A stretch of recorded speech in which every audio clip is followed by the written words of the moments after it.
ఐతారం నాడు చికెన్, మంగళవారం మటన్, బేస్తారం చేపలు, నడిమిట్ల కోడిగుడ్డ ఆమ్లెట్లు.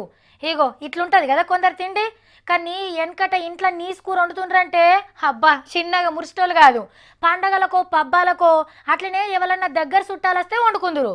ఇప్పుడేమో బుద్ధి పుట్టినప్పుడల్లా ముక్కల కూరనే. ఇప్పుడు వస్తున్న చేపలు పెరిగి పెద్దగైతే ఊర్లల్లా ఆరానికి 3 మాటల ఈ కూరనే తినేటట్టున్నారు. ఓ మెల్లగా సార్లు తూర్పాల పట్టినట్టే ఉన్నది. ఇంకో బుట్టనట ముంచియ్యండ్రయ్యా. రైట్ మళ్ళోటట వీళ్ళు ముంచిచ్చుడు మంత్రులు ఓసుడుతోని షెర్లల్లా చేపలు ఓస కార్యం సురువైంది. షీనన్న కవర్ల నింపుకొచ్చిండు కదా బుడ్డ పరకలు. మెల్లగిడు అన్నా మెల్లగిడు, దోషిళ్లతో వట్టి వస్తుండు. చేపలు వస్తుంటే తింటున్నంత సంబరం అనిపిస్తున్నట్టున్నది షీనన్నకు. హాగా ఎమ్మెల్యే సునీతక్క జాలితోని దేవి పోస్తున్నది. ఆడ ఈడనేం లేదు, ఏడ చెరువు ఉంటే ఆడ చేపలు గుమ్మరిచ్చిర్రు. దసరా వెళ్ళేదాకా జోరుగా నడుస్తూనే ఉంటది కార్యం.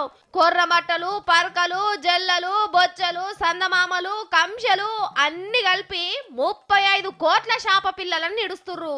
ఇక చెరువు గట్ల పొంటి ఈదులు కూడా సాదబట్టిరి. దోస్తుగాళ్ళంతా ఈత కళ్ళు కొయ్యి చెర్ల గాలమేస్తే అట్లా కొర్రమట్టలు పడతాయి. మంచిగా అన్నే కాల్చుకొని ఉప్పు కారం పెట్టి కళ్ళు దాగుకుంటా తింటా అంటే మళ్ళా పాత రోజులు వచ్చినాయని మురుసుడు ఖాయం పో.